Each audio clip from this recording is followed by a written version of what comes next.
Coucou, c'est Gwen pour Effet Papillon. C'est parti pour le tirage astro des Vierges pour le mois de septembre 2025. On commence avec une carte des clés du destin pour voir si on a un premier message pour les Vierges pour le mois de septembre 2025.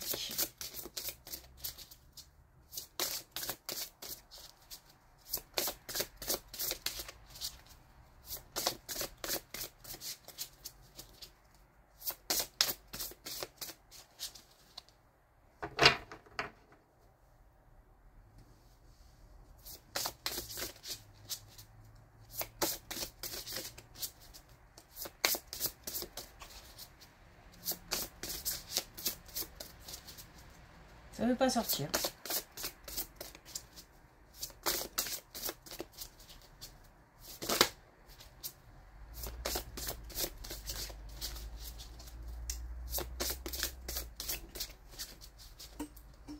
Alors.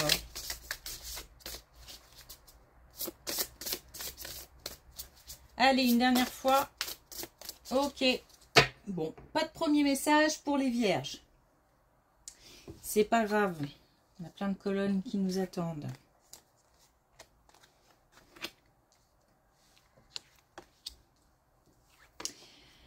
Alors, attention.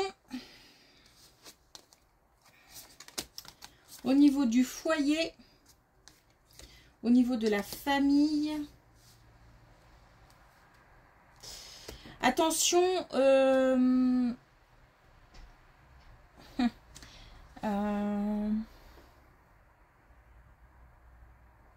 Comment expliquer ça? Attention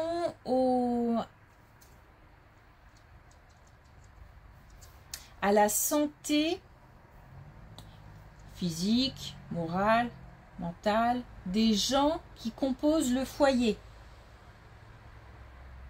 Donc si on est en couple, que ce soit l'autre, que ce soit les enfants, si on est seul, il faut se préoccuper de sa propre santé.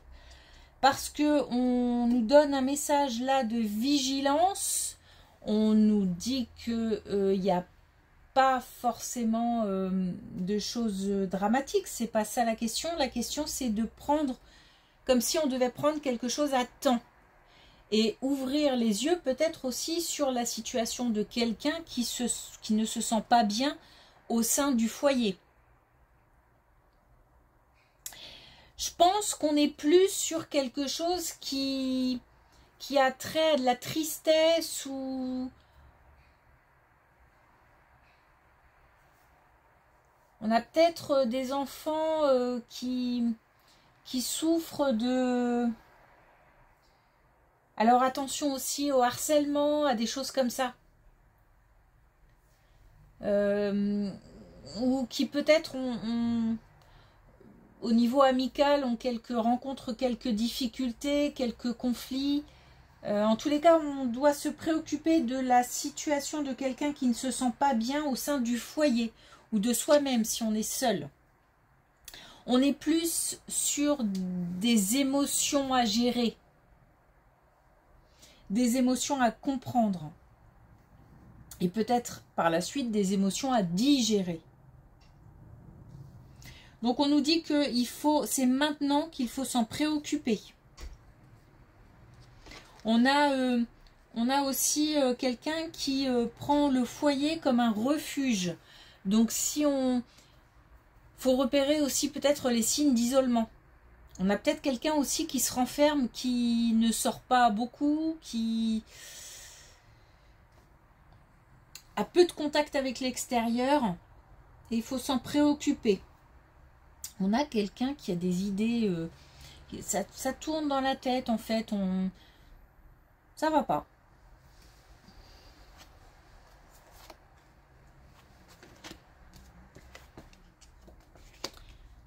Ok.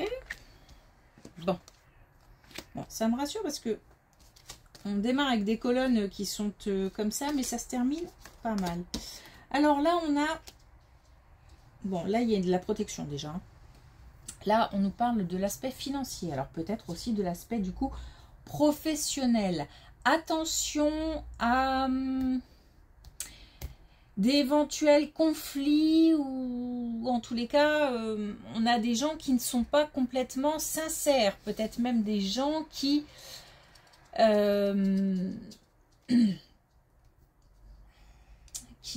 comment dire, des gens hypocrites, puisque là on nous parle d'hypocrisie, des gens qui parlent sans savoir, des gens qui s'immiscent dans des situations qui ne les concernent pas, ou tout simplement qui se permettent de critiquer, mais de critiquer dans la malveillance à d'autres, par exemple, et puis ça nous retombe dessus, donc voilà, attention, et puis ça génère des conflits. Bon, on a quand même, on part d'une situation comme ça, conflictuelle, où on a de l'hypocrisie, où on a de la malveillance, à quelque chose qui se termine bien, puisqu'on a un événement qui tourne en notre faveur, et voire même qu'on va pouvoir célébrer. Donc on a peut-être...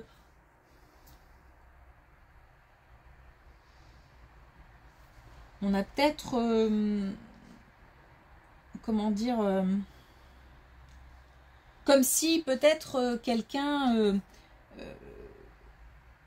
enfin cette personne était identifiée et personne ne tombe dans le jeu de ce quelqu'un malveillant. En tous les cas, là, on nous parle de l'aspect financier. Donc, encore une fois, ça peut être professionnel. Ça peut être aussi quelqu'un qui met des bâtons dans les roues par rapport à un projet. La situation, en tous les cas, se renverse et tourne en notre faveur. Bon, il y a de la protection, hein. Je pense que personne n'est dupe, en fait. Mais il faut faire attention quand même, parce que si on nous en parle, c'est qu'il faut rester vigilant et peut-être se protéger aussi de ça.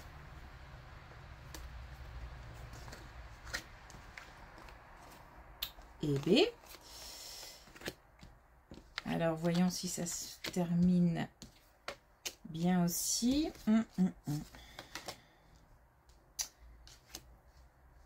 Ok. Bon. On a un changement dans le couple, voire même une séparation, une fin. Un couple qui prend fin. Il y a de la jalousie dans l'air, ou en tous les cas, il y a des conflits liés à peut-être un sentiment de trahison ou d'incompréhension en tout cas. Pas simple. Pas simple. Il y a des blessures, il y a de la jalousie, il y a de la trahison, il y a peut-être de la tromperie. En tous les cas, il y a de l'incompréhension, il y a un sentiment d'injustice aussi. Donc, au sein d'un couple, et on a un couple qui change, qui se transforme, donc plutôt une séparation. Ça permet quand même... Alors, il se peut aussi qu'on ait beaucoup de conflits au sein d'un couple par rapport à ces problèmes-là, de jalousie, de trahison, d'incompréhension, d'injustice, et on va pouvoir retrouver un certain équilibre. Mais sincèrement, je vois plutôt la fin du couple qu'une situation qui s'arrange. La situation, elle devient plus saine dans le sens où le couple est terminé.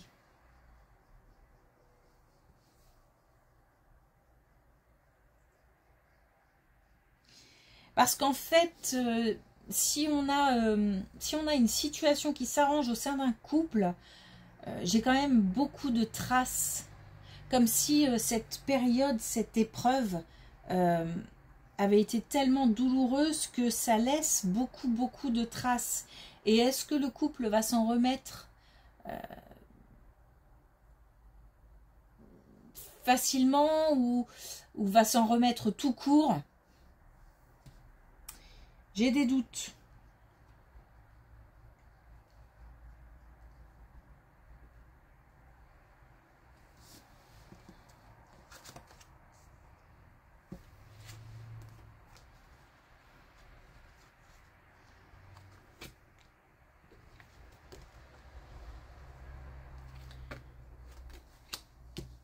J'ai une période de repos ou d'éloignement nécessaire. Alors, ça peut être lié à cette situation. Puisqu'on là, on a quand même encore des prises de tête. Des prises de tête et un éloignement nécessaire qui fait du bien. Alors, ça peut être aussi, du coup, un break.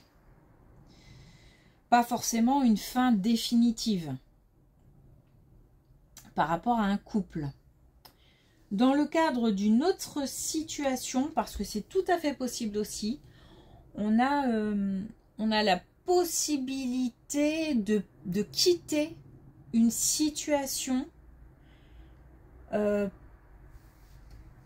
pour du meilleur en fait.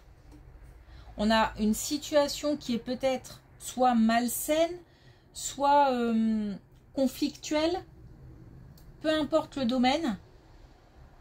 Et on a la possibilité de partir, de s'éloigner, de faire une pause, de quitter. C'est nécessaire. Il y a besoin d'un repos du mental, en fait, repos de l'esprit, mais aussi repos physique parce que ça fatigue. C'est une situation, qu'elle soit liée à un couple en difficulté ou à complètement autre chose, c'est une situation qui fait mal à la tête et qui du coup fatigue énormément. Et là, on a la possibilité de s'éloigner. Un changement va s'opérer. Question de temps.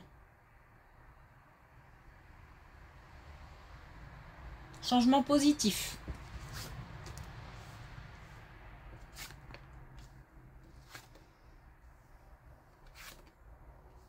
On a une belle colonne pour terminer. On a la paix, la sérénité, la force, le fait de dépasser une épreuve et le fait d'apprendre de cette épreuve.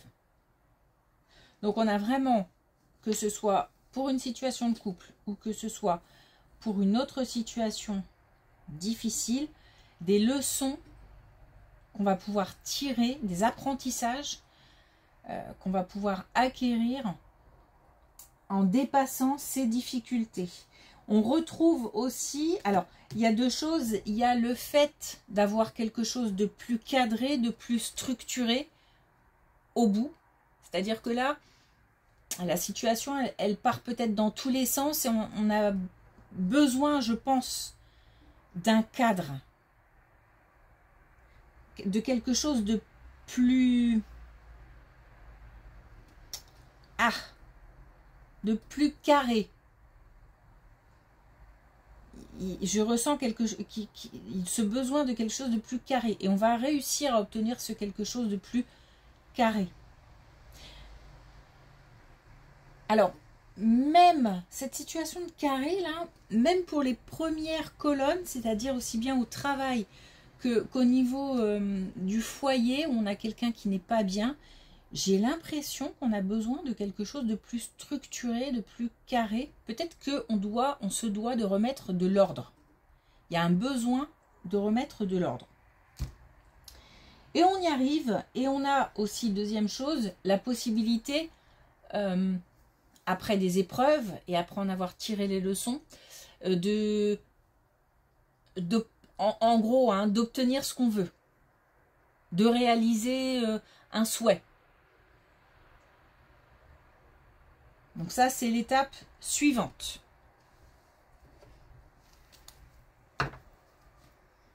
Ok. Alors, une dernière carte avec une carte de manifestation. Ta nature profonde est la joie. Lorsque tu te sens mal, n'as-tu pas l'impression que toute ton énergie est mobilisée? Il faut beaucoup d'énergie pour penser négativement et se sentir mal. Revenir à la joie est si simple. Il suffit d'une seule pensée positive, puis d'une autre et d'encore une autre. Donc là, on nous demande de positiver. C'est sûr que là, on sent quand même que voilà, il y a des épreuves, il y a des difficultés, mais les fins sont positives. Et justement, je pense que plus on positivera, plus on attirera des fins positives.